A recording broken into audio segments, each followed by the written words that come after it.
ભાઈ પંકજભાઈ પટેલ ઉપપ્રમુખ શ્રી પ્રદેશ, રાજુભાઈ બ્રહ્મભટ્ટ જેઓ શ્રી માતરના જ હોય એમનું પણ સ્વાગત કરું છું. નટવરસિંહ મહિડા, નટવરસિંહભાઈ ઠાકોર, આપણા ચેરમેન એપીએમસીના ભુરાભાઈ, ઇન્દ્રજીતભાઈ અને ગામે ગામથી પધારે ખેડૂત આગેવાનો અને માર્કેટના સભ્યો, તાલુકા પંચાયત સભ્યો, જિલ્લા પંચાયત સભ્યો, સરપંચો અને ખેડૂતો, આપ સૌને કોંગ્રેસની આ ખેડૂત સભામાં સ્વાગત કરું છું.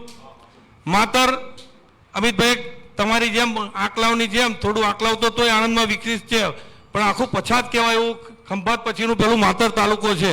આ વરસાદની પરિસ્થિતિમાં લગભગ માતરમાં કોઈ ડાંગર કોઈને સીધી કોકને આવી હશે તો 10, 20, 30, 40 મણ, પણ કોઈ લેનાર નહીં. વેપારી, મારો તો વેપારી ભાગીદાર પણ છે, પણ હું એની પરિસ્થિતિ ખેડૂતોની જોઉં છું કે ડાંગર લઈને આવત કારી પડી ગઈ હોય, પોચ પડી ગઈ હોય, એટલે માર્કેટ યાર્ડમાં પણ અમારે હરાજી ચાલે છે લીંબાસી ખાતે, પણ એટલો બધો કકરાટ છે આ વર્ષે. જો ડાંગર હાથમાં આવી હોય તો પરાર હાથમાં નહીં આવ્યો હોય, પેલી ચેન વાળા મશીનો આવી ગયા છે, એટલે પશુઓને તો એટલી ખરાબ પરિસ્થિતિ છે. ખેડૂતોને 3500 રૂપિયા સરકારે જાહેર કર્યા છે, પણ હજુ કાર્ય આવશે નક્કી નહીં, પણ 3500 રૂપિયામાં તો 2 DAPની થેલી પણ નહીં આવે. એવી જ પરિસ્થિતિ લીંબાસીને પાછળના ગામડાઓની છે કે જે થોડોક પણ વરસાદ પડે તો દલોલી, બામણગામ, લીંબાસીના બધા જ ખેડૂતોની ડાંગર વાવણી કરો ને તાર ડૂબી જાય, એટલે બિચારાને ફરી રોપવી પડે, ફરી રોપે તો પાકે તારે ડૂબી જાય. એટલે માતાની પરિસ્થિતિ એટલી બધી કપડી છે. ખંભાતનો દરિયાનું ધીમે ધીમે ખાર પણ બામણગામથી માંડીને આખા વિરોજા લગીના આખા પટ્ટા પર આવી ગયો હોય, તો એ પરિસ્થિતિમાં આમ તો માતરમાં હજુ પણ કોંગ્રેસ જીવિત છે. ખેડૂતો પણ અત્યારે મને છેલ્લે વખત રાજમાંથી બધા ભાઈઓનો ફોન આવ્યો કે સંજયભાઈ, કાલે અમે સરકારને ટ્રેક્ટર લઈને ગયા, પેલી નોંધણી કરાવી હોય ને ગયા હોય તો ત્યાંથી ટ્રેક્ટરો પાછા કાઢ્યા. તમે કહું ભાઈ, રજૂઆત કરવી પડે. અમે બધા તમારા માટે છેક પ્રદેશ પ્રમુખ, વિપક્ષ નેતા, ખેડૂતોના પ્રશ્ન સાંભળવા માટે માતર તાલુકાના ત્રાસથી માંડી, લીંબાસીથી માંડી, માલાવાડા, દેથલી થઈ, અલિન્દ્રા થઈને, વસો થઈને પીજ જવાના હોય, જ્યારે ખેડૂતો માટેની, ખેડૂતોની જ્યારે કોંગ્રેસે ભાઈ તુષારભાઈ એવડે કહેશે કે શું શું મદદ કરી હતી, જો ભૂલીને આપણે રસ્તો ચીજીએ અવરો જાય, પછી ક્યાંક શિક્ષણ પાછું પડી ગયું, છોકરા ભણી નથી શકતા, પછી એસટી બંધ થઈ ગઈ, એ બધી પરિસ્થિતિ હોય તો અમિતભાઈ તમારા પ્રશ્ન સાંભળવા હું વધુ નહીં કહું. અમિતભાઈ કહેશે ને તે બોલે પહેલા તમને તમારા પ્રશ્નો, જે ગામોમાં જે ખેડૂતોને તકલીફ પડતી હોય તો ઊભા થઈને પ્રશ્નોત્તરી કરજો. વાણી વિવેકને મર્યાદામાં કોઈ આપણે વિરોધ પક્ષની કે બીજી વાતમાં પડવાની જરૂર નહીં. આપણને જે તકલીફ છે એ અમિતભાઈને અને તુષારભાઈને રજૂઆત કરજો, તો તમારા પ્રશ્નને વિધાનસભામાં ઉજાગર કરશે, બોલશે અને તમને કંઈક મદદ થશે. અમિતભાઈએ બક્ષીપંચનો જે મુદ્દો લઈને ચાલ્યા એના લીધે આજે બક્ષીપંચની સીટોને બધી વધી અને મતદાર યાદો બધી બદલી કરવી પડી. તે છતાં જો આપણે નહીં સમજીએ તો હજુ આ જે થોડી પરિસ્થિતિ છે એ પણ બગડશે. એટલે આપણે સૌ આ જેટલા આવ્યા છે બધા ગામડે જઈને જે તકલીફો છે એ ઉજાગર કરીને ફરી પણ કોંગ્રેસના આગેવાનો તમારી જોડે આવે તો કહેજો. અને વધુ નહીં કહેતા, અમિતભાઈને અને તુષારભાઈને આપણી માતર તાલુકાના ખેડૂતોની જે પ્રશ્નો છે એ કહેશો. આપ સૌનો આભાર. જય હિન્દ, જય ભારત. આભાર સંજયભાઈ. હવે માજી ધારાસભ્ય ખેડા જિલ્લા કોંગ્રેસના પ્રમુખ કારુસિંહજી ડાભીને નમ્ર વિનંતી કે તેઓ પ્રાસંગિક ઉદ્બોધન કરે. અહીંયા આજે માતર ખાતે જન આક્રોશ યાત્રાના ભાગરૂપે આપણી સાથે આપણા ગુજરાત પ્રદેશ કોંગ્રેસ સમિતિના પ્રમુખ આદરણીય અમિતભાઈ, આપણા વિધાનસભા કોંગ્રેસ પક્ષના નેતા ભાઈ શ્રી તુષારભાઈ, ભાઈ શ્રી વિમલભાઈ, અમારા કાર્યકારી પ્રમુખ ભાઈ શ્રી રાણાભાઈ, આણંદથી નટવરસિંહ બાપુ, માર્કેટના ચેરમેન ભુરાભાઈ, ભાઈ પંકજભાઈ, રાજુભાઈ, રણમલસિંહ, નટવરસિંહ બાપુ, ભાઈ ચંદ્રશેખરભાઈ, તાલુકાના પ્રમુખ અને પૂર્વ તાલુકાના પ્રમુખ અને સૌ બધા સામે બેઠેલા કોંગ્રેસના બધા સૌ સરપંચશ્રીઓ, તાલુકા પંચાયતના સભ્યોશ્રી, તાલુકાના સૌ અગ્રણી આગેવાનો, ભાઈઓ અને બહેનો, સંજયભાઈએ કીધું કે કોંગ્રેસ હજુ જીવતી છે, સાહેબ, ગામે ગામ અને જિલ્લા પંચાયતની સીટ આપણે આપ સૌએ જાણ્યું કે પહેલા ચરણમાં બનાસકાંઠાના જે યાત્રા હતી એ પૂરી કરીને બીજા ચરણમાં આપણે તમે પરમ દિવસના જે સમાચારો છે, માધ્યમો છે, તમે પણ આવ્યા છે. ભાગવલ ખાતે આપણે જે યાત્રાની શરૂઆત કરી, પ્રસ્થાન કરાયું અને એમાંથી જે ખૂબ જંગી મેદની અને ખૂબ સમર્થન એથી ડાકોર ગયા, ભગવાનના દ્વારે રોકાયા અને બીજે દાડે જે મૌદાથી થઈને કઠરાલ થઈ અને સોજે મહેમદાવાદ આવ્યા. આજે ખેડા મહેમદાવાદ, અરે ખેડાથી આજે અહીંયા માતર આપણે આવ્યા છે અને પછી આગળ નડિયાદને એ બાજુ આપણી યાત્રા જવાની છે. અનેક પ્રશ્નો પણ ભાઈ સંજયભાઈ વાત કરી કે કોંગ્રેસ હજુ જીવતી છે.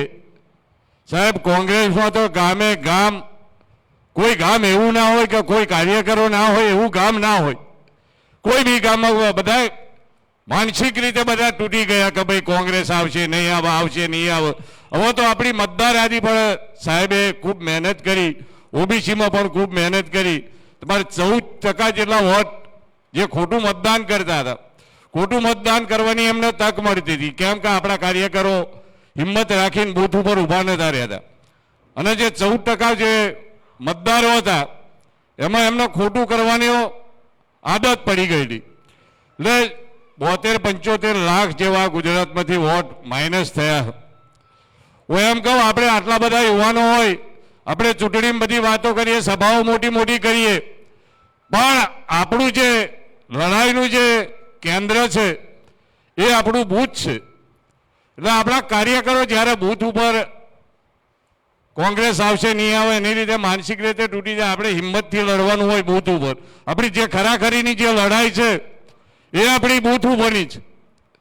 હું લોકસભા વિસ્તારમાં લડ્યો, તમારી વચ્ચે લડ્યો. હું કેટલાય આપણે 1,56,000 જેટલા વોટ તો હું અમદાવાદમાંથી માઇનસ થયો, શહેરમાંથી. નરોડાના નિકોલનો જે વિસ્તાર હતો અમદાવાદનો, લોભાન બધો, એટલે લગભગ અહીંયા આગળ 300 જેટલો બૂથ હતો. એટલે એ બૂથમાં આપણે 20% વોટ મળ્યા ને 80% ભાજપને મળ્યા. આપણે મોટા ભાગે શહેરમાં આપણે બધે માઇનસ થયા, નડિયાદમાં માઇનસ થયા. જો શહેરો હતો એ બધે માઇનસ. ભાઈ સંજયભાઈ, બિમલભાઈ આખી ટીમ હતી, એ બધા સાથે રહીને કામ કરતા, બધા કાર્યકરો ઉત્સાહથી કામ કરતા. પણ કોઈ જગ્યાએ આપણે ગ્રામીણ વિસ્તારમાં કોઈ જગ્યાએ આપણે માઇનસ નહીં થયા. બધા ઉત્સાહ રાખો, 2027ની તૈયારી કરો બરોબર જબરજસ્ત. આપણે હારી જઈએ એવું માનસિકતા મગજમાંથી કાઢી નાખો.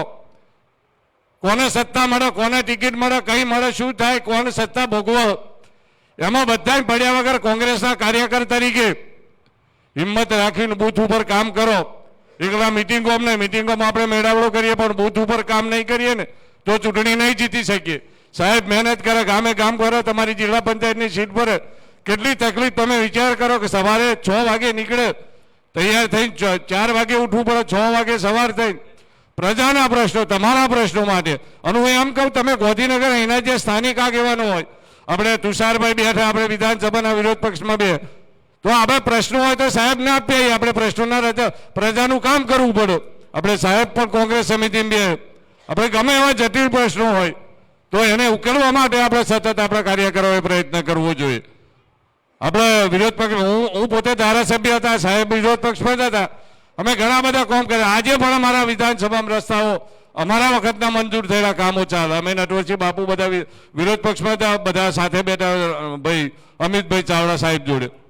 એટલે કોમો ના થાય એવું નહીં, પણ આપણે પ્રજા વચ્ચે બેસી અમે આજે પણ અમે નહીં ધારાસભ્ય તોય દર મંગળવારે ગાંધીનગર જે તે બે ઓફિસોના જે રજૂઆતો આવી હોય, બિમલભાઈ બે કપડોન બે છે, કરલાલ બે છે, અને જે કંઈ રજૂઆતો આવી હોય એ લઈને દર મંગળવારે આપણે ગાંધીનગર જઈને પ્રજાને જે કંઈ પ્રશ્નો હોય, મતદારોના જે પ્રશ્નો હોય એ પ્રશ્નોની સનાવટ કરાવીએ. મંત્રીઓ તો મંત્રીના અધિકારીઓ, સચિવના લે, સેક્રેટરીના લે, જે કંઈ કામ હોય એને ફોલો કરીએ. 4-8 દાડા પછી કામ થયું ના થયું એટલે આપણે સતત ને સતત અહીંના દરેક આપણે પ્રમુખ બન્યા કે નીચે સંગઠનમાં બન્યા અને આપણે ખાલી હોદ્દો ધારણ કરી અને ગાડી ઉપર બોર્ડ લગાવીને બેસીને ફરતા ફરીએ, એનાથી કંઈ ચૂંટણી જીતાતી નહીં. અને હું એમ કહું કે આજે હમણાં 10 પ્રમુખો નવા નિમણૂક થઈ, તો આપણે બધાને ઉત્સાહ હોવો જોઈએ કે આવનારી ચૂંટણીમાં આપણે 25 વર્ષથી સત્તામાં નહીં, તો આપણે આવનારા સમયમાં બધા પ્રમુખોએ તૈયારી કરી સંગઠન સાથે આપણે લડાઈના યુદ્ધમાં મેદાનમાં આવવું પડશે અને બરોબર તૈયારી કરશે. કોને સત્તા મળે એ મહત્વનું નહીં, કોણ વિધાનસભા લડે એ મહત્વનું નહીં, કોણ લોકસભા લડે, કોણ જિલ્લા પંચાયત લડે, કોણ તાલુકા, આપણો ઉમેદવાર કોંગ્રેસનો જીતે એ મહત્વનું. આવનારા દિવસોમાં આપણે 30 વર્ષથી આપણે આપણા કાર્યકરો ઘસાઈ રહ્યા, તો આપણે પણ આપણી પણ તૈયારી હોવી જોઈએ કે ભાઈ આપણા કાર્યકરો ઘસ્યા તો આટલો સમય સુધી ઘસાય તો હવે આપણે બરોબર તૈયારી કરી અને 2027ની ચૂંટણી આવે. અહીંયા ખૂબ મોટી સંખ્યામાં બધા આગેવાનો અને મોટા ભાગે આગેવાનોમાં બધા યુવાનો છે. એટલે માતર વિધાનસભા તો રમતો આવી જાય એવી તમારી વિધાનસભા. મોટા ભાગે બધા કોંગ્રેસી અને બધા યુવાનો, મોટા ભાગે 70% યુવાનો બેઠ્યા. ત્યારે ખૂબ સાહેબ મહેનત, બંને સાહેબો ખૂબ મહેનત કરી રહ્યા. એટલે આપણે અહીંયા યાત્રા લઈને આવ્યા છે અને આવનારા સમય 2027માં પરિવર્તનો શંખનાદ ફૂંકાય એવી ખૂબ આશાઓ સાથે આપ સૌને ખૂબ વિનંતી કરું છું કે સાહેબની જે મહેનત છે એ મહેનત ઉપર રંગ આવે એવી વિનંતી સાથે આપ સૌનો આભાર. જય હિન્દ, જય ભારત. આભાર કારુસિંહભાઈ. હવે માનનીય નટવરસિંહજી મહિલા સાહેબની નમ્ર વિનંતી કે તેઓ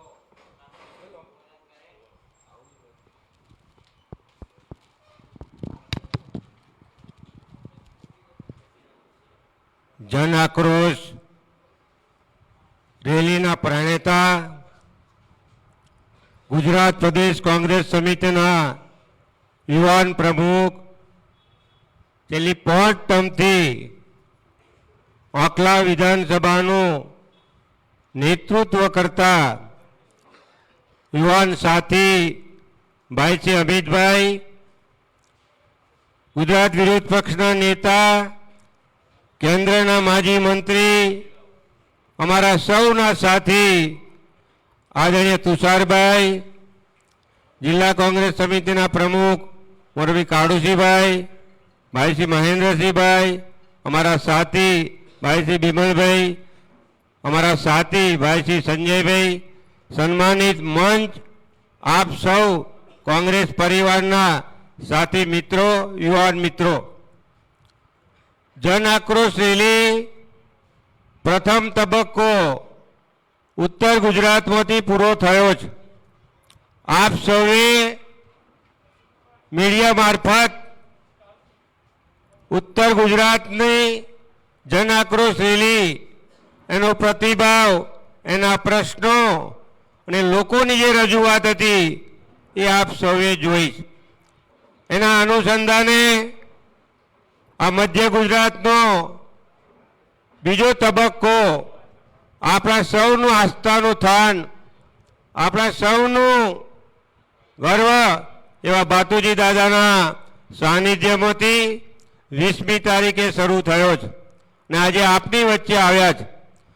જન આક્રોશ રેલી ગુજરાત પ્રદેશ કોંગ્રેસ સમિતિ એટલા માટે નીકાળી કે લોકો સાથે જઈએ, લોકોના પ્રશ્નો સાંભળીએ, લોકોની મુસીબત જાણીએ અને એનું નિરાકરણ કેવી રીતે આવે ને ભવિષ્યમાં શું કરીએ તો લોકોની જે કોઈ આફતો છે એ શિક્ષણની હોય, ખેડૂતની હોય, મહિલાની હોય, યુવાનની હોય, બેકારીની હોય કે ગામડે ગામડે ફરીએ દારૂ વેચાતો હોય, ડ્રગ્સ વેચાતું હોય, આ જે કોઈ પ્રશ્નો ગુજરાતમાં છે એ પ્રશ્નોનો નિકાલ સંગઠન થઈ, એક થઈ અને કેવી રીતે નિકાલ થાય એના માટેની આ જન આક્રોશ રેલી ગુજરાત પ્રદેશ કોંગ્રેસ સમિતિએ આપના સૌના સાથ સહકારથી કાઢી છે. આપ સૌને વિનંતી કરું છું કે જૂનો ખેડા જિલ્લો જેની 17 સીટો હતી એમાંથી 16 સીટો કોંગ્રેસની હતી. આ એ ખેડા જિલ્લો જૂનો છે કે એણે આખા ગુજરાતમાં કોંગ્રેસને માર્ગદર્શન આપ્યું છે. એમાં માતર છે એ સૌથી અગ્રેસર છે. હું આપ સૌને વિનંતી કરું છું કે આજે પ્રદેશ પ્રમુખ શ્રી, વિરોધ પક્ષના નેતા આપણી વચ્ચે આવ્યા છે. આપના જે કોઈ પ્રશ્નો હોય એ પ્રશ્નો 100% રજૂઆત કરજો અને પાર્ટી મારફતે એમના મારફતે જે જગ્યાએ જ્યાં રજૂઆત કરવાની છે તે આક્રમક રીતે અને જે સંજોગોમાં જે કંઈ કરવું પડે એ કરવાની તૈયારી સાથે એ આપની વચ્ચે આવ્યા છે. ત્યારે આપ સૌને વિનંતી કરું છું કે આ માતર એ આખા ખેડા જિલ્લામાં ખૂબ કોંગ્રેસનો ગઢ છે. હું તમને બધાને વિનંતી કરું છું કે થોડા મહિનામાં તાલુકા પંચાયત જિલ્લા પંચાયતની ચૂંટણીઓ આવે છે.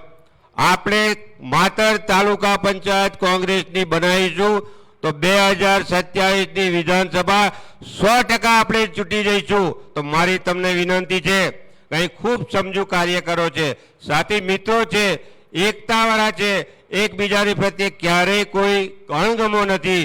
ત્યારે સૌ સાથે મળીને નક્કી કરીએ કે 2027ની ચૂંટણીને લક્ષ્યમાં રાખી અને તાલુકા પંચાયત જિલ્લા પંચાયતની તમામ સીટો કોંગ્રેસનો ઉમેદવાર જીતે, તાલુકા પંચાયત આપણી બને અને ગામડાનો ગરીબ સામાન્ય યુવાન મહિલા માથું ઊંચું કરી અને તાલુકા પંચાયતમાં જઈ શકે એ રીતનું આપણે સૌ સાથે મળીને વાતાવરણ બનાવીએ. ફરીવાર પણ આપ સૌ ખૂબ મોટી સંખ્યામાં અહીં ઉપસ્થિત થયા છો. ત્યારે ગુજરાત પ્રદેશ કોંગ્રેસ સમિતિ તરફથી આપ સૌનો આભાર માનું છું અને ચોક્કસ કહું છું કે આપણી પાસે યુવાન નેતૃત્વ છે.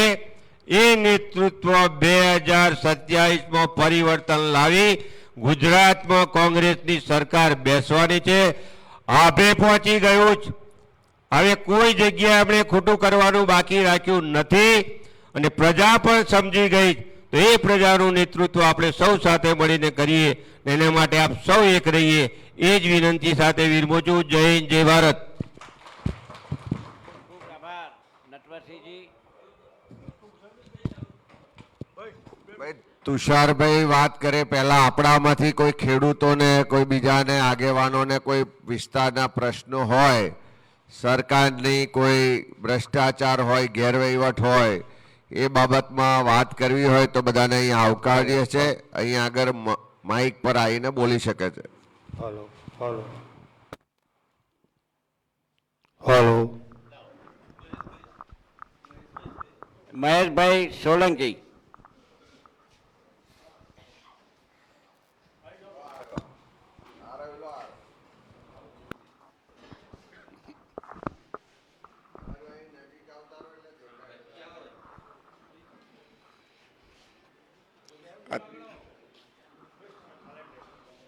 અત્રે ઉપસ્થિત વિધાનસભા વિરોધ પક્ષના નેતા અમિતભાઈ સાહેબ,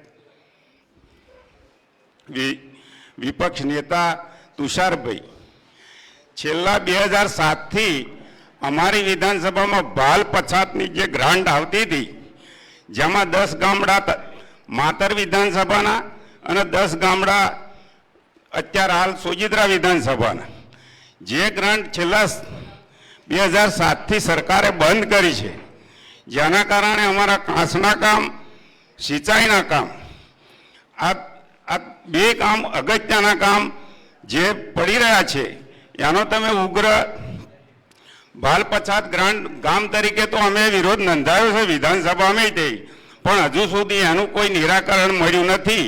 જેથી આપ સાહેબને અરજ છે કે અમારા બાલ પછાતની ગ્રાન્ટનો આ વિધાનસભામાં રજૂઆત કરશો. જય હિન્દ, જય ભારત. બીજા કોઈ મિત્રોને?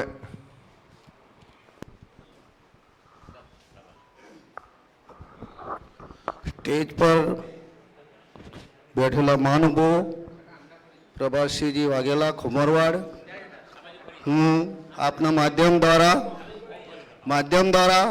અમારા ગાઢવા, ગોઠા, બાવરા, ખુમરવાડ, પરસોતલ, દેદરડા અને ખેડા આ ગામના ખેડૂતોને આજ દિન સુધી કેનાલનું પાણી મૂક્યું નહોતું. આપના માધ્યમ અમિતભાઈ ચાવડા સાહેબના માધ્યમ મારફત મેં અમદાવાદ મુકાય જનજાગરણ રેલીમાં પણ અહીં રજૂઆત કરી છે અને આપના તરફથી સિંચાઈ સચિવને પણ લખવામાં આવેલું છે. તેમ ત્યાં સુધી અમને આજ દિન સુધી પાણી નથી મળ્યું. આ બેરી સરકાર સાંભળતી નથી, એને સંભળાવજો મારી વિનંતી છે.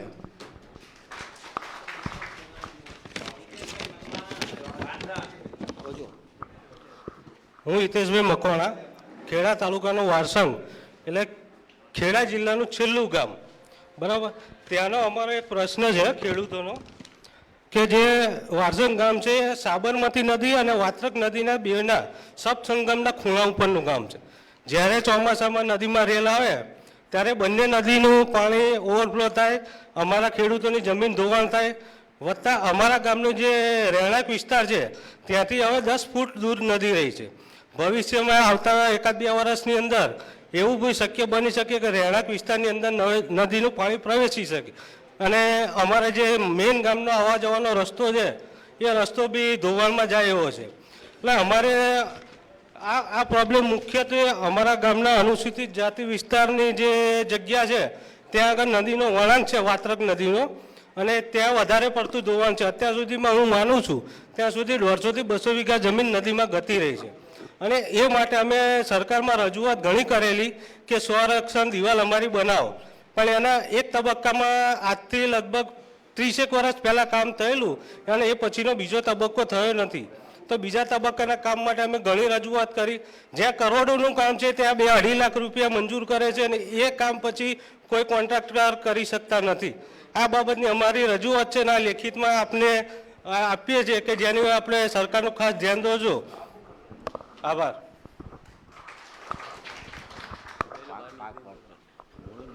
મનુભાઈ પટેલ કે જેઓ પ્રશ્ન રજૂ કરશે. ઓક્ટોબર મહિનામાં જે વરસાદ પડ્યો અને જે પાકને નુકસાન થયું એનું વળતર હજુ સુધી માતર તાલુકાના ખેડૂતોને મળ્યું નથી અને એ વળતર વહેલું મળે એ માટે કંઈક પ્રયત્ન કરજો.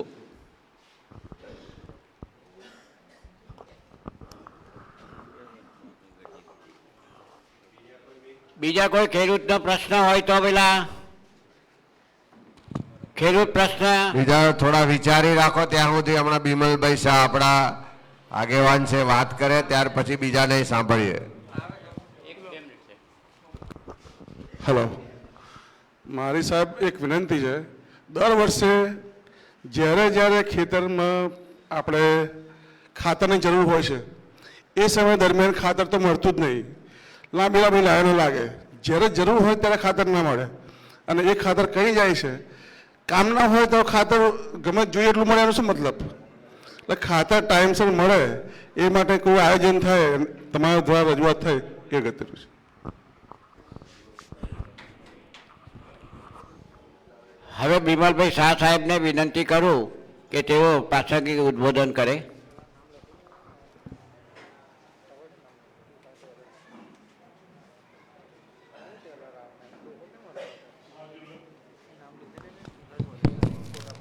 આજ રોજ માતર એપીએમસી ખાતે વિશેષ કરીને ખેડૂતોની લાગણીને ધ્યાનમાં રાખીને, ખેડૂતોના પ્રશ્નોને ધ્યાનમાં રાખીને સમગ્ર ગુજરાતમાં ઉત્તર ઝોન પછી આ મધ્ય ઝોનમાં ફરતી જન આક્રોશ યાત્રા પ્રજાના આક્રોશને ઉજાગર કરવા માટે, પ્રજાની લાગણી, પ્રજાની માંગણી, આ બંને ધારાસભ્યો પણ છે. અમિતભાઈ પણ વિરોધ પક્ષના નેતા રહ્યા છે, તુષારભાઈ વિરોધ પક્ષના નેતા રહ્યા છે. એટલે વિધાનસભામાં તમારી લાગણીને રજૂઆત કરવા માટે આપણા પક્ષના અધ્યક્ષ શ્રી અમિતભાઈ ચાવડા, આપણા વિરોધ પક્ષના નેતા ભાઈ તુષારભાઈ ચૌધરી અને મંચ ઉપર ઉપસ્થિત સૌ આગેવાનો, મિત્રો, આપણે બધા જાણીએ છીએ કે છેલ્લા 30 વર્ષથી એક ધાર્યું શાસન છે. આજે તમે કોઈ પણ જગ્યાએ જાઓ, કોઈ પણ કચેરીમાં જાઓ તો તમને ભ્રષ્ટાચારની ઊબ દેખાય છે. પૈસા આપ્યા વગર તમારી નોંધણી થાય છે ખરી? થોડા જોરથી બોલજો, હા કે ના? કોઈ પણ કામ કરવા માટે કોઈ પણ કચેરીમાં જાઓ તો પૈસા માગ્યા સિવાય તમારું કામ થાય છે ખરું? અને એનાથી આગળ ગામે ગામ દરેક વિધાનસભામાં જાઓ, દરેક જગ્યાએ જાઓ ત્યારે એમ કે એમના ચૂંટાયેલા ધારાસભ્ય, એમના આગેવાનો અમારી આગળ દાદાગીરી કરે છે, પોલીસને મોકલે છે, અમે કોંગ્રેસનો ખેસ નાખી શકતા નથી, અને જો કોઈ કોંગ્રેસ માટે લડવાવાળો માણસ હોય તો એને ગમે તેમ કરીને ભાજપમાં કેમ જોડવો એના માટેનો પ્રયત્ન કરે છે. નડિયાદમાં રજૂઆત કરવા ગયા પ્રજાના પ્રશ્નો માટે. ભાજપના કેટલાક આગેવાનો, અને આગેવાનો ના કહેવાય કારણ કે મારવા ગયા હતા એટલે ગુંડા શબ્દ પ્રયોગ કરતો બી ખોટો નથી. એ આ કોંગ્રેસના આગેવાનોને મારે છે, વિડીયોમાં દેખાય છે, અને એમની ઉપર એટ્રોસિટી લાગે છે અને એમને હાઈકોર્ટ સુધી જઈને જામીન લેવા પડે છે. એનાથી આગળ એક આગેવાન, એક કાર્યકર્તા એ ફરિયાદ કરવા જતો હોય છે, એને પકડીને પોલીસના માધ્યમ દ્વારા કમલમ કાર્યાલય લઈ જવાય છે અને કમલમનો ભાજપનો પટ્ટો પહેરાવાય છે. આનાથી કમનસીબી બીજી કશી ના હોય. જાગવાની જરૂર છે. પ્રજાની અંદર જે આતંક ફેલાયેલો છે, નવયુવાનોને નોકરી મળતી નથી, બેરોજગારી અધધ છે, દીકરા દીકરીઓ બિચારા મહેનત કરે છે અને પરીક્ષાના પેપરો ફૂટી જાય છે. કોઈ કહેનાર નથી. એક વખત નહીં, 25 વખત પેપર ફૂટી જાય. દીકરા દીકરીઓ બિચારા અહીંથી ગાંધીનગર જઈને ત્યાં મહેનત કરે, પરીક્ષાઓ આપે, પરીક્ષામાં પાસ થવાની આશા સાથે ઘરે પાછા આવે અને પછી ખબર પડે કે પેપર ફૂટી ગયું હતું અને પરીક્ષા ફરીથી લેવાશે. બધી જ પ્રકારની મોંઘવારી. ખેડૂતોને એમ થાય કે મારા ખાતામાં 2000 રૂપિયા નાખ્યા, ચૂંટણી વખતે નાખવામાં આવે કે મારા ઘરમાં 10,000 રૂપિયા આવી ગયા, અમારે 5 ખેડૂતો છે, અમને 10,000 રૂપિયા મળ્યા. અરે ભાઈ, તમે હિસાબ તો ખરો કે જીએસટીના માધ્યમ દ્વારા તમારા ખિસ્સામાંથી કેટલા પૈસા કાઢી લીધા છે. આપણે જોતા નથી. તમારા દીકરાના દીકરીને તમે જ્યારે બિસ્કિટ ખવડાવશો ને, એના મોંમાંથી પણ પૈસા લઈ લે છે જીએસટીના માધ્યમ દ્વારા. એક વસ્તુમાં પૈસા છોડતા નથી. આટલા બધા પેટ્રોલ ડીઝલના ભાવ, કોઈ કહેનાર, કોઈ રોકનાર, કોઈ ટોકનાર નથી. એડવર્ટાઇઝમેન્ટમાં જે પૈસા ખર્ચવામાં આવે છે, સ્વસ્થતાના નામે જે પૈસાનો ધુમાડો થઈ રહ્યો છે, કોઈ બોલના નથી. પ્રજા શાંત બેઠી છે, પ્રજા ગભરાઈ ગઈ છે. હિન્દુ મુસલમાન જ્ઞાતિ જાતિના વાડા ઉભા કરવાના, એનાથી તમારું પેટ ભરાવાનું છે. જઈને બહેનોને ઘરમાં જઈને પૂછો તો ખરા કે શાક લેવા જાય છે ત્યારે શું સ્થિતિ જાય છે. અને એટલા માટે જ આપને કહું છું, આ જન આક્રોશ યાત્રા આ અત્યારે મત લેવા માટેની યાત્રા નથી, પરંતુ પ્રજા ત્રાહિમામ છે. પ્રજાએ બહાર આવવું પડશે. નેપાળ જેવી સ્થિતિ ગુજરાતમાં ઊભી થવાની છે, સમગ્ર દેશમાં થવાની છે. આ સ્થિતિ ક્યાં સુધી સહન કરીશું? 15 લાખ રૂપિયા તમારા ખાતામાં જમા થશે, નોટબંધી થઈ ગઈ, શું હાલત થઈ? 2 કરોડ છોકરાઓને, નવયુવાનોને નોકરી આપીશું, ક્યાં નોકરીઓ ગઈ? જે ઇન્દિરા ગાંધી, જવાહરલાલ નહેરુ એ વખતના સમયમાં બનેલા બધા જ યુનિટો એક પછી એક બંધ કરવા માંડ્યા છે. કઈ કક્ષાએ જઈ રહ્યા છે? અને એટલા માટે જ આ તમારી વચ્ચે આ બંને નવયુવાનો ગુજરાતની આવતીકાલ, અને હું તમને બધાને કહું છું કે હવે એ સદામ હુસેન હોય, એ હિટલર હોય, કે રાવણ હોય, ભલાના અભિમાનો ઉતરી જાય છે. સમય પાકી ગયો છે. હું હસતા હસતા કહું છું કે ઢાળ પડી ગયો છે, તમારે ભેગા થઈને ધક્કો મારવાનો છે. દિવસો દૂર નથી મિત્રો. એક રાતે ચમત્કાર થશે, પ્રજાનું મન બદલાશે, પ્રજા ગભરાતી બંધ થશે. અને આજે પણ તમારા ખિસ્સામાં ચિઠ્ઠી મૂક્યો તો મૂકી દો અને તમે પ્રજામાં કહેવા માંડો કે કોઈ અધિકારી, કોઈ પોલીસની કોઈનાથી ગભરાવાની જરૂર નથી. 27માં અમારી સરકાર છે. 27 અમે જ આવવાના છે. આજે અમનો વારો છે, કાલે અમારો વારો છે. અત્યાર સુધી અમે કરેલી સરકાર ભોગવી છે, ત્યારે આટલી રંજનતાથી કામ નથી કર્યું. અને એટલા માટે મિત્રો તમારી પાસે અપેક્ષા છે. જાન્યુઆરી મહિનો આવે છે, 12મી તારીખ. સ્વામી વિવેકાનંદે કીધું છે, ઉઠો જાગો અને ધ્યેય પ્રાપ્ત સુધી મંડ્યા રહો. આ સમયની માંગ છે. હવે બેસી રહ્યો નહીં ચાલે. કમનસીબી છે આપણે બધાની. આ દેશને આઝાદ કરવા માટે અસંખ્ય લોકોએ પોતાના જાન ગુમાવ્યા, પોતાના પરિવારો બરબાદ કરી નાખ્યા. અને જવાહરલાલ નહેરુ જે ગર્ભ શ્રીમંત હતા, જેમના કપડા પહેરી ધોવા જતા હતા, એવી વાત કરનારા લોકો જ્યારે હતા, ત્યારે 11 વર્ષ સુધી જેલમાં દેશની આઝાદી માટે કર્યા છે. ક્યાં કે મારા દેશની વાત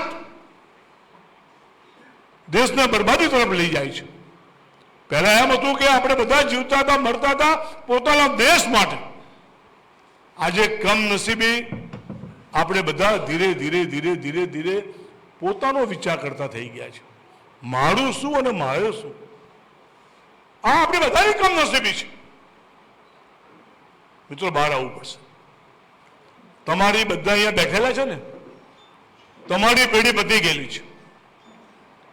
તમારા દીકરાની કે દીકરીઓની સામે જોજો કે મારા દાદાએ, મારા કાકાએ, મારા બાપાએ કશું ના કર્યું એવું તમારા માટે ના કહે. અને એના માટે પણ આપણે બધાએ જાગૃત થઈને કામ કરવાની આવશ્યકતા છે. હું તમારા માધ્યમ દ્વારા પ્રજાજોગ સંદેશો આપું છું કે હવે હદ થઈ ગઈ છે.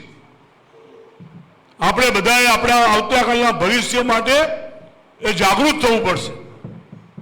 પથ્થર દૂર નાખવા માટે હાથ પાછો ખેંચવો પડશે. કદાચ આજ થોડું નુકસાન દેખાતું હશે, એ આવતીકાલ તમારા દીકરાઓના ભવિષ્ય માટે એ ખૂબ ઉજળી સાબિત થવાની છે. અને એટલા માટે વિશેષ વાત નહીં કરતા મારી લાગણી વ્યક્ત કરવી હતી મારે. ક્યાં સુધી આપણે મૂગા થઈને સાંભળીશું? કેટલા પ્રશ્નો માતરમાં છે, કેટલી વખત કાપ આવી ગયો છે, કેટલી વખત પાણી ખેતરમાં પાણી આવી ગયા છે. અમે લોકો પગ ઊંચા કરીને પાણીમાં ફર્યા છે. કોઈ પૂછનાર નથી, કોઈ કહેનાર નથી. અને એટલા માટે જ હું વિશેષ વાત નહીં કરું. આપણી વચ્ચે તુષારભાઈ, અમિતભાઈ છે જ. આપ સૌ એક થઈ નેક થઈ મન બનાવીને આવતીકાલ તમારી છે, અને તમારી આવતીકાલ તમારા ભવિષ્ય માટેની આવતીકાલ માટે આપણે સૌ 2027 અને આવતી તમારી જિલ્લા પંચાયત માટે ક્યાંય કચાશ ના રહે એની ચિંતા કરશો. આ અમારા બુઝુર્ગ બેઠા છે ને, ભૂરા કાકા, જુઓ આ ઉંમરે પણ ભૂરા કાકા કેટલા સંઘર્ષની સામે ચેરમેન થયા છે. મને ખબર છે. ભૂરા કાકા ખાટલામાં બેઠા હોય જે સ્થિતિને વર્ણન કરતા હતા, મને ભરવાડ સમાજના છે. અને એટલા માટે મિત્રો હું અમિતભાઈ અને ભાઈ તુષારભાઈને જ વિનંતી કરીશ કે જે પ્રમાણે, અને આપણે બધા જ એમને હિંમત આપીએ, એમણે ઉત્તર ગુજરાતની યાત્રા પૂરી કરી છે, આ મધ્ય ગુજરાતની યાત્રાના મધ્યમાં આવ્યા છે, ત્યારે આ જો દક્ષિણ ગુજરાત અને સૌરાષ્ટ્રની યાત્રાઓ, અને વચ્ચે કદાચ તમારી માહિતી માટે કહું કે ખેડૂતો, હમણાં બધા ભાઈ રજૂઆત કરી એટલે મને યાદ આવ્યું કે હજુ અમને માતરમાં પૈસા નથી મળ્યા. તમને પૈસા પૂરા મળે એના માટે 1100 કિલોમીટરની ટ્રેક્ટર યાત્રા બંને કાઢી આખા સૌરાષ્ટ્રમાં. અને એટલા માટે સરકારે નમવું પડ્યું. અને એટલા માટે સરકારે ત્યાં આગળ, જોકે હજુ તો પૈસા બહુ ઓછા આપ્યા છે, પણ એમણે પૂરેપૂરા પૈસા આપ્યા. અને એક વસ્તુની ચોક્કસ વાત છે કે જે પ્રમાણે કોંગ્રેસે અત્યાર સુધી ખેડૂતોના હિતમાં, યુવાનોના હિતમાં, મહિલાઓના હિતમાં જે નિર્ણયો કર્યા છે, એ જ નિર્ણયો 2027માં તમારી વચ્ચે થવાની શરૂઆત થશે. માટે એટલા માટે આવો આપણે બધા ભેગા થઈને 2027માં આ ભ્રષ્ટાચારી ભાજપને ભગાડીએ અને કોંગ્રેસને લાવીએ. આભાર. હરીશભાઈ સોલંકી કે જેઓ એક ખેડૂત પ્રશ્ન છે તે રજૂ કરે છે.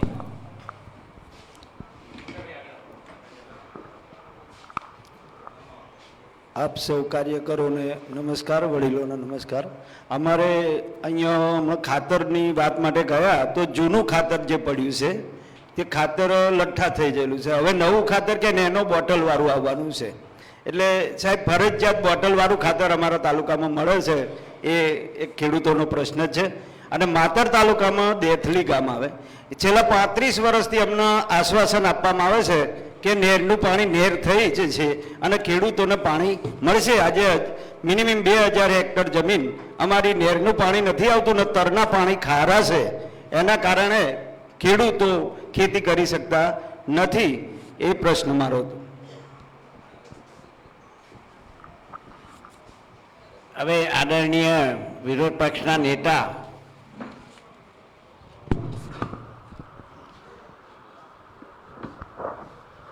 નમસ્કાર.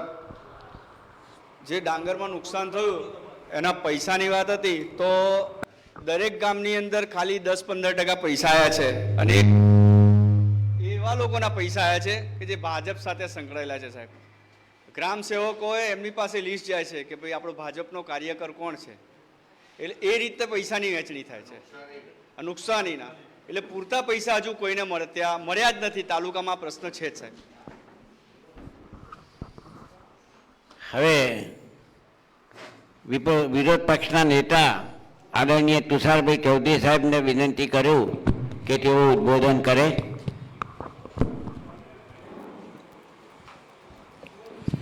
સૌને નમસ્કાર.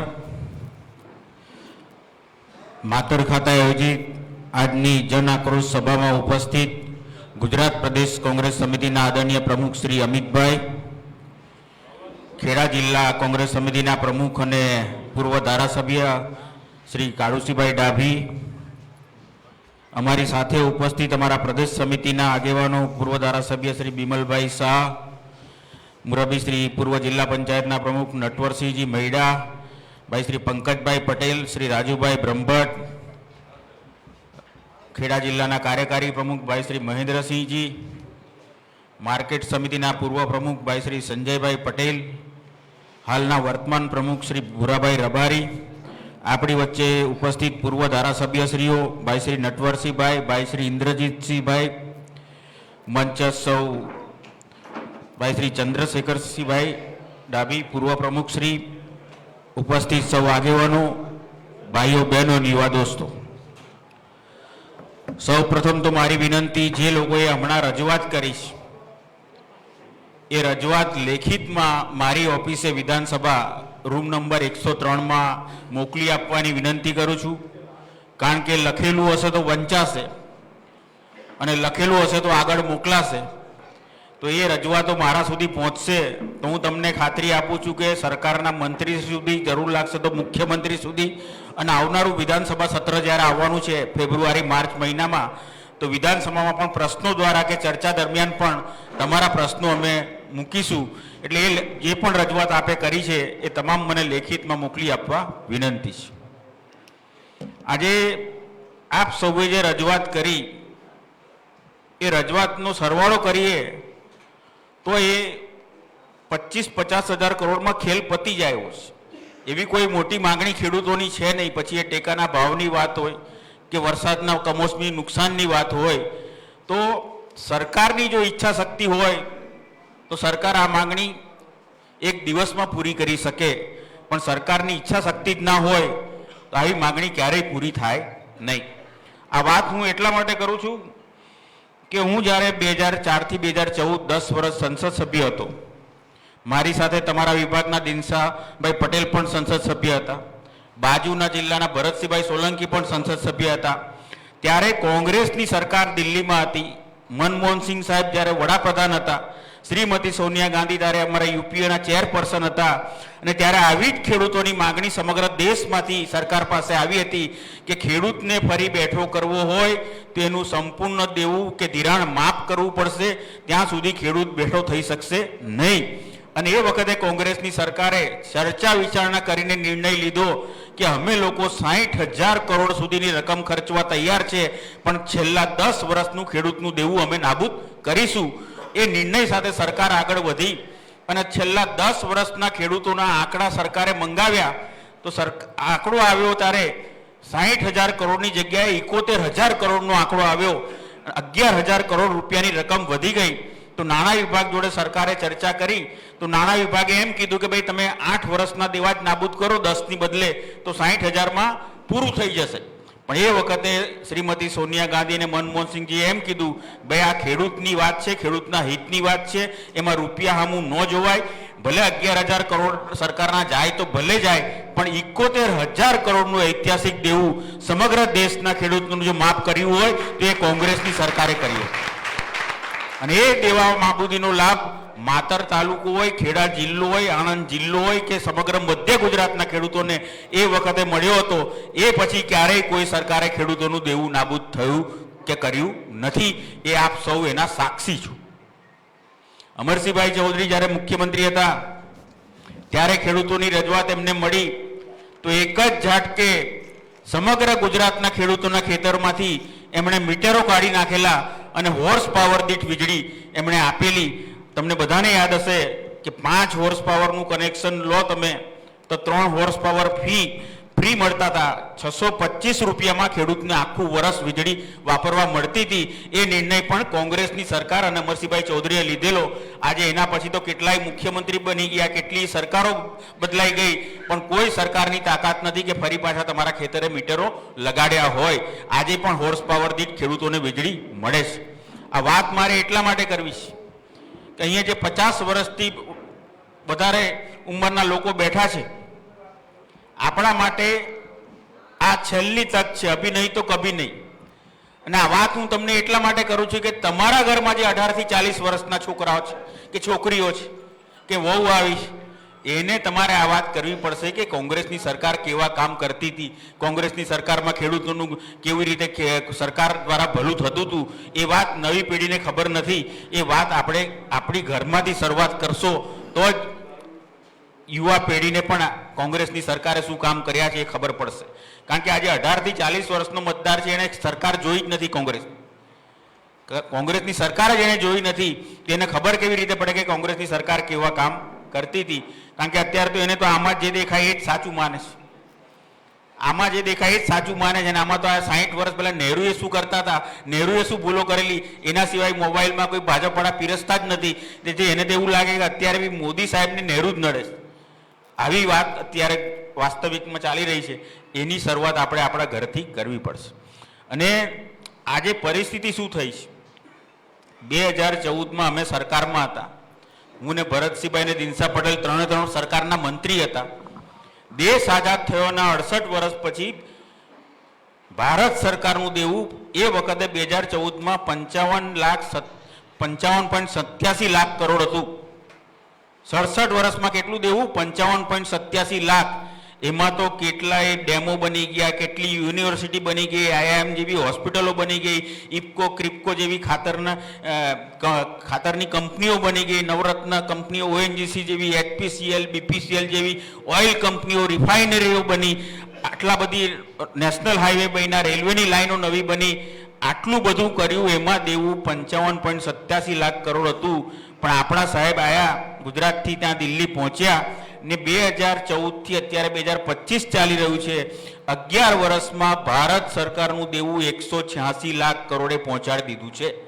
વિચાર કરો તમે, 55.87 થી સીધું 186 લાખ કરોડ, એટલે કે 3 ગણું દેવું 11 વર્ષમાં આ સાહેબે કરી નાખ્યું છે.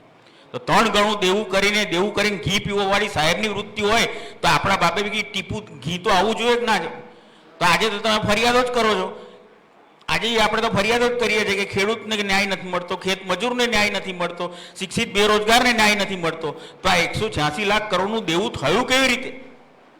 ને આજે વાસ્તવિક પરિસ્થિતિ એવી છે કે આ દેવાનો જે માથાદીઠ આપણે હિસાબ ગણીએ તો તમારાના મારા માથે ભારત સરકારનું દેવું 4,80,000 ભાગમાં આવે છે. કેટલું? 4,80,000.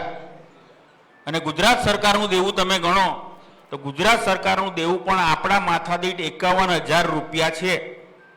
એટલે હિસાબ કરો તો તમે 5,31,000ના દેવાદાર સરકારના છે.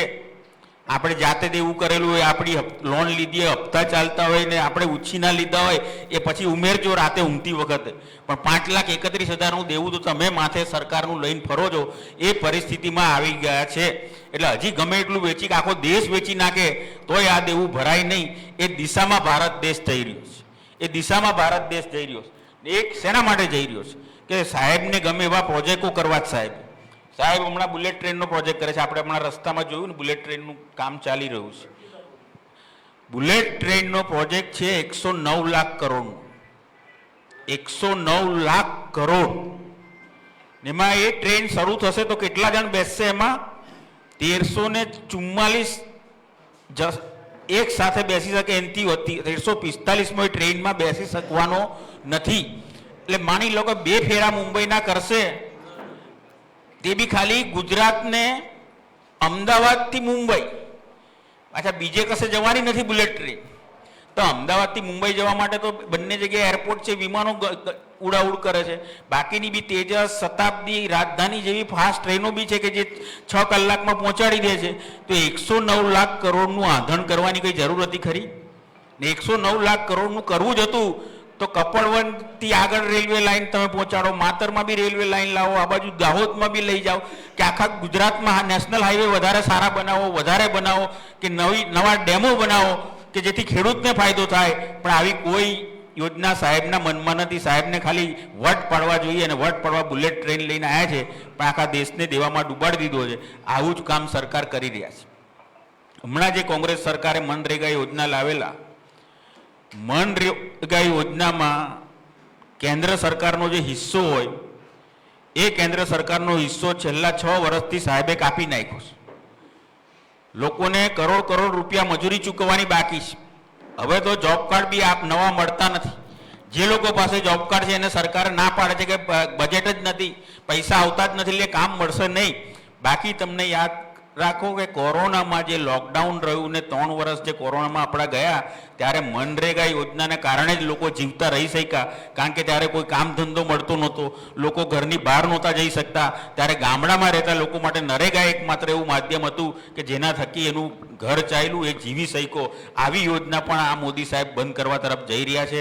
એટલે હવે પરિવર્તન આપણે નહીં લાવીએ તો પછી નવી પેઢીનું નિકંદન થઈ જશે એવું લાગી રહ્યું છે.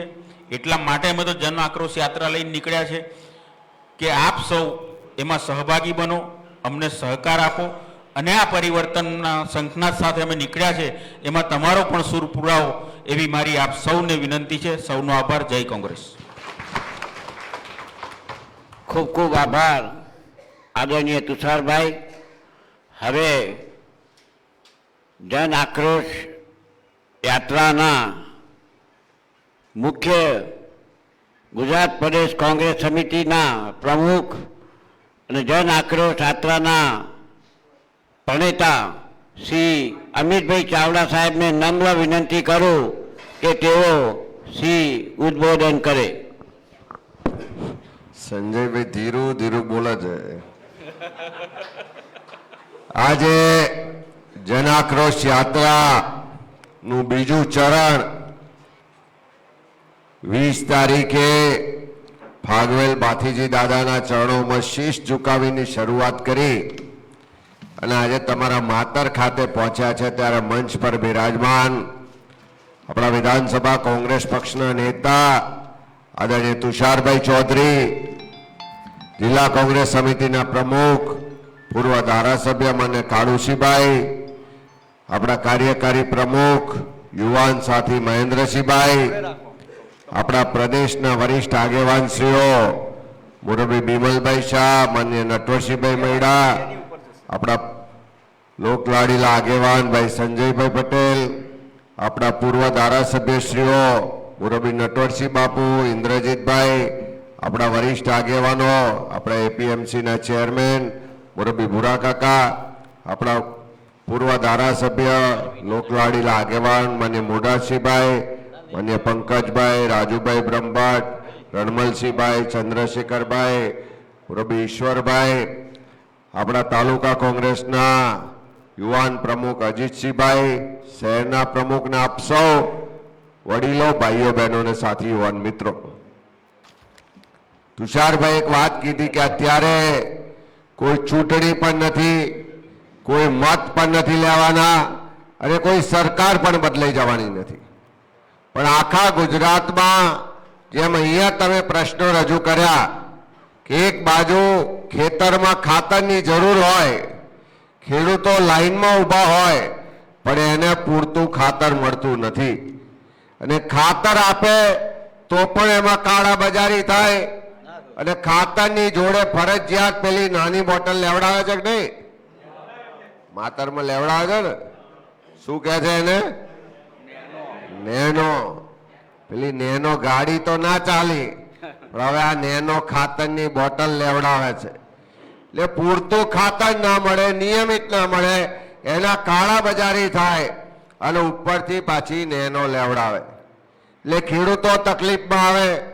બીજી બાજુ અહીંયા વાત થઈ, વડીલે કીધું કે કમોસમી વરસાદ થયો. મને આજે યાદ છે કે જ્યારે ગુજરાતમાં કમોસમી વરસાદ થયો તો હું ને તુષારભાઈ બધા જ અમે રાજકોટમાં કાર્યક્રમ હતો. સતત વરસાદ એક અઠવાડિયા સુધી પડ્યો અને આખા ગુજરાતના ખેડૂતોનો ઊભો પાક બરબાદ થઈ ગયો. અનેક જગ્યાએ જોયું તો ખેડૂતો ખૂબ તકલીફમાં, આપણે કહીએ કે લોહીના આંસુએ રડતા હોય એવી સ્થિતિ. કારણ કે બેંકોમાંથી ધિરાણ લઈને ખેતી કરી હોય અને પાક બરબાદ થઈ જાય તો ચિંતા થાય. એ જ વખતે સૌરાષ્ટ્રમાં પહેલા ખેડૂતે આત્મહત્યા કરી અને એ દિવસે કોંગ્રેસ પાર્ટીએ નક્કી કર્યું કે આ ખેડૂતો માટે લડીશું અને સોમનાથથી કિસાન આક્રોશ યાત્રાની શરૂઆત કરી. આખા સૌરાષ્ટ્રના 11 જિલ્લાઓમાં કિસાન આક્રોશ યાત્રા ફરી અને દ્વારકામાં એનું સમાપન થયું. તો જે રીતે ખેડૂતો રસ્તા પર ઉતર્યા તો સરકારને ડર લાગ્યો એટલે તાત્કાલિક એણે પેકેજની જાહેરાત કરી. પેકેજ 10,000 કરોડનું છે એવું ઢોલ વગાડીને ટીવીમાં, મીડિયામાં બધે જ ચલાવ્યું. ખેડૂતોને પણ હતું કે આટલું મોટું પેકેજ છે તો અમને જે નુકસાની થઈ છે એનું પૂરું વળતર મળશે. પણ જ્યારે ખેડૂતોએ ગણતરી કરી કે આ 10,000ના પેકેજમાં મળશે શું, તો 50,000 વીઘે નુકસાની સામે આ પેકેજ રૂપી જે પડીકું છે એમાં ફક્ત 3500 રૂપિયા મળવાના છે. 50,000ની નુકસાની સામે ખેડૂતને 3500 રૂપિયા મળે તો 3500 રૂપિયામાં તો 2 થેલી ડીએપી ના આવે ને. શું ભાવ છે ડીએપી નો? એટલે 2 થેલી ડીએપી આવે એટલી રાહત આ પેકેજના નામના પડીકામાં મળવાની છે અને એ પણ હજુ કોઈને મળતા નથી. એમાં પણ ભેદભાવ કરે કે ભાજપનો કાર્યકર હોય, એમનો મળતિયો હોય, પૈસા મળતા હોય તો એને પહેલું આપવાનું અને સાચા ખેડૂતને એમાં નહીં આપવાનું. આ બીજા તબક્કામાં યાત્રા જ્યારે ઉત્તર ગુજરાતથી શરૂ કરી તો બનાસકાંઠામાં ધીમાથી યાત્રા શરૂ કરી. ખેડૂતોની ત્યાં પણ હાલત ખૂબ ખરાબ હતી. ત્યાં આગળ અતિવૃષ્ટિ થઈ, મુખ્યમંત્રી આયા, જાહેરાત કરીને ગયા, પણ 1 રૂપિયો પણ 6 મહિના સુધી મળ્યો નહીં. અને આખા ગુજરાતમાં ખેડૂતો આત્મહત્યા કરતા હોય, તકલીફમાં હોય, તારા યાત્રા એટલા માટે છે કે ગુજરાતના ખેડૂતોના સંપૂર્ણ દેવા માફ થાય એ માગણી લઈને આ યાત્રા સાથે આખા ગુજરાતમાં નીકળ્યા છે અને ખેડૂતોનો અવાજ બનવાનું છે. અમે બનાસકાંઠા યાત્રા શરૂ થઈ તો પહેલું જ ગામ આવ્યું શિવનગર. 100-200 બહેનો રજૂઆત કરવા આવ્યા. અમને એમ હતું કે કંઈ પાણીની રજૂઆત કરશે, બીજા કામની રજૂઆત કરશે.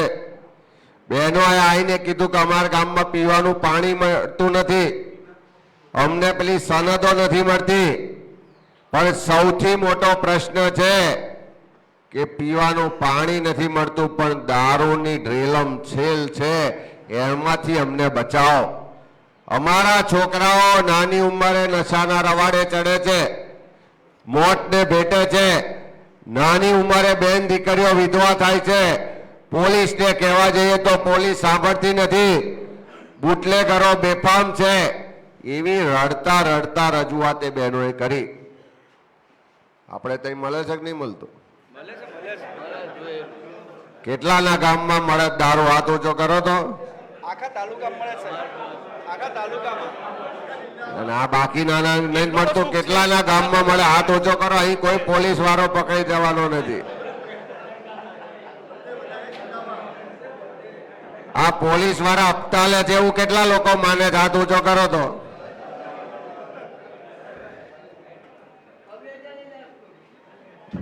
આ એટલા માટે ગામે ગામ દારૂ મળે છે કારણ કે દર મહિને હપ્તો લે છે.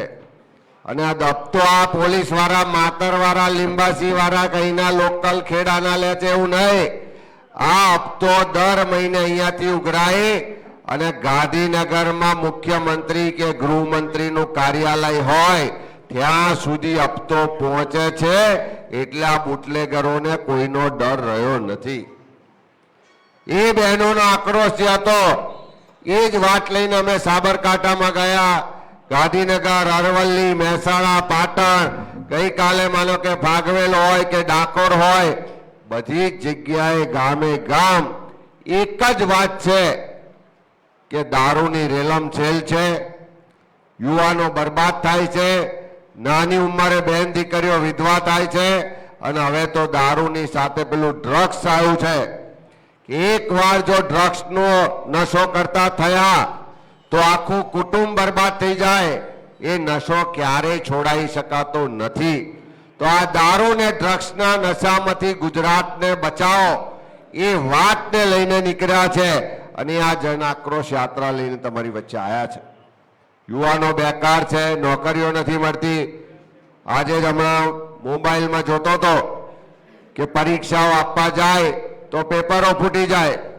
પરીક્ષામાં કદાચ કોઈ પાસ થઈ જાય તો જીપીએસસી ના ઇન્ટરવ્યુમાં એટલો મોટો ભેદભાવ થાય છે કે હમણાં જ એક પ્રોફેસર રાઠોડ છે, એમણે ડેટા મોકલ્યા કે જેના લેખિત પરીક્ષામાં 160 માર્ક આવ્યા છે એવા 6 છોકરાઓને ઇન્ટરવ્યુમાં 5 ને 10 માર્ક આપ્યા છે. અને બીજા છોકરાઓ જેના લેખિતમાં 60 માર્ક આવ્યા છે એવા છોકરાઓને ઇન્ટરવ્યુમાં 40 માર્ક આપીને પાસ કરવામાં આવે છે. એટલે આ દેખીતો ભેદભાવ છે. એટલે પરીક્ષામાં પેપર ફૂટે, ઇન્ટરવ્યુમાં ભેદભાવ થાય, નોકરી આપે તો ફિક્સ પગાર, કોન્ટ્રાક્ટ ને આઉટસોર્સિંગના નામે શોષણ થાય. સરકારમાં લાખો જગ્યાઓ ખાલી છે પણ એના પર ભરતી થતી નથી. એવા તમામ જે ગુજરાતના યુવાનો છે એનો અવાજ બનવા માટે આ જન આક્રોશ યાત્રા છે. અહીંયા વાત આપણે કરી કે બાલ ગાળાના આપણા ગામોમાં જે ગ્રાન્ટો મળતી હતી એ ગ્રાન્ટો બંધ કરી દીધી. આપણા સાબરમતી નદીના કિનારેના જે ગામો છે એમાં જમીનનું ધોવાણ થાય છે, વર્ષોથી રજૂઆત થાય પણ એની રજૂઆત કોઈ સાંભળતું નથી. એવી જ રીતે ખાતરનો પ્રશ્ન, એવી જ રીતે આપણને વળતરનો પ્રશ્ન, એવી જ રીતે નહેરોની સિંચાઈની વ્યવસ્થાના પ્રશ્નો, આ બધા જ પ્રશ્નો જે લોકોના છે પણ એને સાંભળવા વાળું કોઈ નથી. જે સરકારને પ્રજાએ મત આપીને સત્તા પર બેઠા છે, ગાંધીનગરમાં સત્તા આવી, કોઈ મંત્રી બન્યા, મુખ્યમંત્રી બન્યા તો પ્રજાના મતે બન્યા ને. અહીં જે સરકાર ચાલે છે એ પગાર લે છે, જે બજેટ બને છે એ પૈસા પણ તમારા મારા ટેક્સના પૈસા છે. તમારા બધી કેટલા લોકો ટેક્સ ભરે છે? હાથ ઊંચો કરો તો. હજુ અડધા ઊંચો નથી કરતા. અહીં બિમલભાઈએ કીધું કે આપણા છોકરા બિસ્કિટ ખાય તો એના પર જીએસટી લાગે છે. બજારમાં ચા લેવા જઈએ, બજારમાં સાબુ લેવા જઈએ, બજારમાં મોબાઈલ લેવા જઈએ, ટીવી લેવા જઈએ કે કોઈ પણ વસ્તુ લેવા જઈએ તો દરેક વસ્તુ પર જીએસટી લાગે છે કે નથી લાગતો? આપણે બધા જીએસટી આપીએ છે કે નથી આપતા? તો હવે કહો તો કેટલા લોકો ટેક્સ આલે છે? આપણા બધાના પૈસાથી સરકારની તિજોરી ભરાય છે. એ પૈસાથી સરકારનું બજેટ બને છે. એ પૈસાથી વિકાસના કામો થાય છે. આપણા ટેક્સના પૈસાથી એ પગાર લે છે અને તેમ છતાં આપણી વાત સાંભળતા નથી. આપણા પૈસાનો ભ્રષ્ટાચાર થાય છે. આપણા પૈસામાંથી ભાજપના અનેક નેતાઓ કે એના કાર્યકરો કે જેની પાસે સાયકલનું ઠેકાણું નહોતું આજે મોટી મોટી ગાડીઓ લઈને ફરતા થયા છે કે નથી થયા? માતરમય છે કે નહીં? એવા એ બધા પૈસા આયા ક્યાંથી? આપણા પૈસામાંથી ભ્રષ્ટાચાર કરે છે. આપણા પૈસામાંથી ગેરવહીવટ કરે છે. આપણા પૈસામાંથી કમિશન ખાય છે અને એના કારણે મોટી મોટી ગાડીઓ લઈને ફરે છે. પણ દુનિયામાં મોટા લોકોએ કીધું છે કે જેટલું ખોટું કરવાવાળા ગુનેગારો છે એના કરતા મૂગા મોડે સહન કરવાવાળા એનાથી મોટા ગુનેગાર છે. અને આપણો આ ખેડા જિલ્લો, આ માતર, આ વિસ્તાર, સંજયભાઈ કે અહીં કોંગ્રેસ જીવતી છે, જીવતી નહીં. અહીંની તો જમીનમાં પણ કોંગ્રેસ છે, અહીંની હવામાં પણ કોંગ્રેસ છે. એક એક પરિવારના લોહીમાં પણ કોંગ્રેસ છે.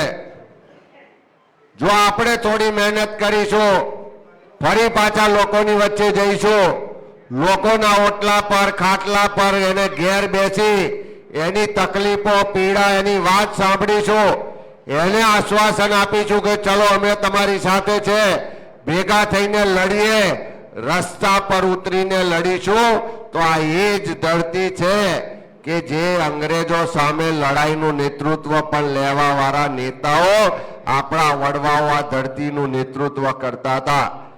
અંગ્રેજો સામે પણ લડ્યા હતા. એ ધોળા અંગ્રેજોને દેશ છોડવાની ફરજ પાડી હતી. આ કાળા અંગ્રેજો તો ઊભી પૂછડીએ ભાગી જાય જો એકવાર આપણે રસ્તા પર નીકળીએ. પણ એના માટે આજે સંકલ્પ કરીએ કે આ જન આક્રોશ યાત્રા જેમ જેમ આગળ વધે છે, લોકોમાં જે ડર છે, જે ભય છે કે પોલીસ અમને કંઈક કરી દેશે, જેલમાં પૂરી દેશે, કેસ કરી દેશે, અરે તારી જેટલી જેલો હોય એટલી જોઈ લઈશું, તારે જેટલા કેસ કરવા હોય એટલા કરી લેજે, પણ કોંગ્રેસનો કાર્યકર ઝૂકશે નહીં, લડશે. સંકલ્પ આપણા યાત્રામાં કરવા આવ્યા છે. આપણા નેતા રાહુલજી લડે છે કે નહીં? ડરે છે કોઈનાથી? આ હમણાં ઈડી ને વાળાએ 2014 થી 2025 11 વર્ષ સુધી કેસો ખોટા ચલાયા. 50 60 કલાક બેસાડીને પૂછપરછ કરી, તો પણ મક્કમતાથી એ ગાંધી ફેમિલી, સોનિયાજી, રાહુલજી લડ્યા. સહેજ પણ ડર્યા વગર, ઝૂક્યા વગર મક્કમતાથી લડ્યા. તો દિલ્હીની કોર્ટે પણ કહેવું પડ્યું કે આ કેસમાં કોઈ દમ નથી, આ ઈડી વાળાએ ખોટું કર્યું છે, કેસ કાઢી નાખે. એટલે લડીશું તો ભલભલી સરકાર પણ ઝૂકવાની છે. લડીશું તો ભલભલા ભ્રષ્ટાચારીઓને પણ ખુલ્લા પાડીશું. અને હું તમને કહેવા આવ્યા છું કે સહેજ પણ જાતના ડર વગર જ્યારે જે પ્રશ્ન હોય ઉઠાઈને લખજો, જ્યારે જે પ્રશ્ન હોય ખુલીને બોલજો, જ્યારે જે ફરિયાદ હોય, તકલીફ હોય તો ભેગા થઈ, સંગઠિત થઈ, તાલુકા કોંગ્રેસ સમિતિના બેનર હેઠળ રસ્તા પર ઉતરીને રેલી કાઢજો. જ્યારે જરૂર પડે ત્યારે યાદ કરજો, અહીં મંચ પર બેઠેલા આપણા બધા જ આગેવાનો તમારી સાથે છે. આપણે ગુજરાતના લોકોના પ્રશ્નો માટે લડાઈ લડવા નીકળ્યા છે. મજબૂતાઈથી એનો અવાજ બનીશું, મજબૂતાઈથી લડાઈ લડીશું. અને હું 100% વિશ્વાસ સાથે કહું છું કે જે રીતે લોકોનો ઉત્સાહ છે, જે રીતે લોકો ખુલીને બહાર આવે છે, જે રીતે લોકો સરકારથી નારાજ છે, એકવાર હિંમત આપશો, એકવાર તાકાતથી લડવા નીકળશો તો 2027માં 100% પરિવર્તન થવાનું છે, થવાનું છે ને થવાનું છે. અને એકવાર સરકાર બદલાશે, એકવાર આપણી સરકાર આવશે તો અહીં બેઠેલા બધા જ વડીલોએ જૂની સરકારો જોઈ છે. જૂની સરકાર વખતનો વટ પણ જોયો છે. સામાન્ય લોકો ગાંધીનગર સચિવાલયમાં મુખ્યમંત્રીનો દરવાજો કોઈ પણ જાતના ડર વગર, કોઈ પણ જાતની એપોઇન્ટમેન્ટ વગર અહીં આ ખેડા જિલ્લાનો સામાન્ય ખેડૂત ખેત મજૂર એ ગાંધીનગર મુખ્યમંત્રીના કાર્યાલયે જઈ શકતો હતો. મુખ્યમંત્રીની ઓફિસમાં એની ખુરશી સામે બેસીને પોતાની વાત કરી શકતો હતો. આપણા આગેવાનો હતા, આપણું નેતૃત્વ હતા કે કોઈનો વાળ પણ વાંકો થવા દેતા નતા અને કોઈના પેટમાં ચૂક પણ આવે તો એની ચિંતા કરવા વાળી એ સરકાર હતી. એવી સરકાર પાછી લાવી હોય તો હવે ગુજરાતના લોકો તૈયાર છે, સામાન્ય લોકો તૈયાર છે, પણ એને હિંમત આપવાની જરૂર છે. એને હિંમત આપીશું, એના પ્રશ્નોની આગેવાની લઈશું તો 100% બધા જ લોકો આપણી સાથે જોડાવા તૈયાર છે. ત્યારે વિનંતી કરવા તમારી વચ્ચે આવ્યા છે. તુષારભાઈ કીધું એમ જે પણ પ્રશ્નો હોય લખીને મોકલજો, ભેગા થઈને લડીએ. અને એનો પહેલો તબક્કો આવતા 3-4 મહિનામાં તાલુકા જિલ્લા પંચાયતની ચૂંટણી આવવાની છે. આ જિલ્લા પંચાયત ભાજપની છે તો કોઈ સામાન્ય માણસ એનું પગથિયું ચડી શકે જ ખરું? કોઈ એવી યોજના, કોઈ એવા કામો, કોઈ એવા લાભ કોઈને પણ મળ્યા હોય તો બતાવો. અહીં વાત થઈ કે કોંગ્રેસની સરકાર હતી તો દેવા માફ કર્યા, મધ્યાહન ભોજન યોજના કરી, બાળક ત્યાં શાળા કરી, ઠેર ઠેર સીમ સુધી ખેતરો સુધી નહેરો પહોંચાડી, કૂવા કર્યા, ઘણા બધા કામો કર્યા. પણ છેલ્લા 30 વર્ષની આ સરકારમાં એવો એક પણ કાયદો, કાનૂન કે કામ સામાન્ય લોકો માટે થયું નથી. ત્યારે એ મુદ્દાઓને લઈને લોકો વચ્ચે જઈએ અને તાલુકા જિલ્લા પંચાયતની ચૂંટણીથી જ આ પરિવર્તનની શરૂઆત કરાવીએ અને એમાં માતર આ આખા જિલ્લાની આગેવાની લે એ વિનંતી સાથે બધાએ ખૂબ સુંદર કાર્યક્રમ કર્યો બદલ બધાનો ખૂબ ખૂબ આભાર. જય હિન્દ. ખૂબ ખૂબ આભાર આદરણીય અમિતભાઈ ચાવડા સાહેબ. હવે અંતમાં આભાર વિધિ શ્રી સબ્બીરભાઈ વકીલને વિનંતી કરું કે તેઓ